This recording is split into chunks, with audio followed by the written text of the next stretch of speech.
Pour mettre en place une structure de généralisation-spécialisation, MVCCD offre une relation spécifique à ce cas de figure. Pour découvrir ce nouveau concept, nous reprenons le modèle que nous avons créé précédemment et allons découvrir quelques fonctionnalités. Premièrement, nous fermons le diagramme que nous avons utilisé jusqu'ici et en créons un nouveau. Nous allons le nommer examen. Deuxièmement, nous tirons les entités modules et cours du référentiel dans le diagramme examen.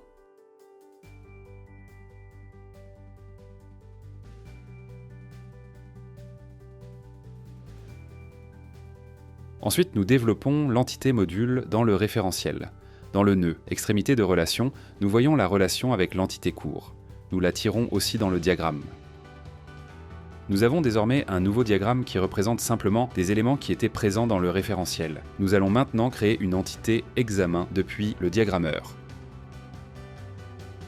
Nous créons un identifiant artificiel et deux attributs début et durée qui permettent de saisir la date et heure de l'examen et sa durée qui sera exprimée en heures et ou minutes.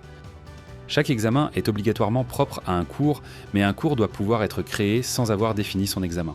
Nous créons la relation entre cours et examen.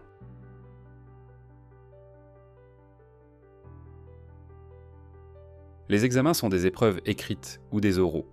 Nous commençons par créer l'entité examen écrit.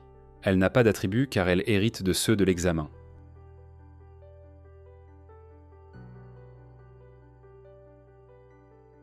Nous prenons l'outil généralisation de la palette. Nous cliquons ensuite sur l'entité généralisée examen, puis nous tirons le trait jusqu'à l'entité spécialisée examen écrit et relâchons la souris. Maintenant, nous créons l'entité examen oral. Nous lui mettons un attribut fin qui représente l'heure de fin de la session orale de cet examen.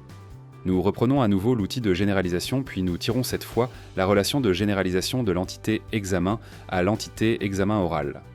Un examen est obligatoirement écrit ou oral, donc nous cochons la propriété abstraite pour l'entité examen. Un examen oral nécessite la présence de deux professeurs en tant qu'experts. Toutefois, l'examen oral doit pouvoir être créé avant que les deux experts ne soient désignés. Précédemment, nous avons créé l'entité professeur et l'association d'enseignement entre le professeur et le cours.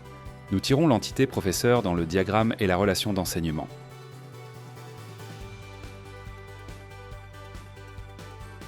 Maintenant, il ne nous reste plus qu'à créer la relation des experts pour les examens oraux. Nous prenons l'outil association et tirons l'association entre professeur et examen oral. Enfin, il ne reste plus qu'à sauver notre projet.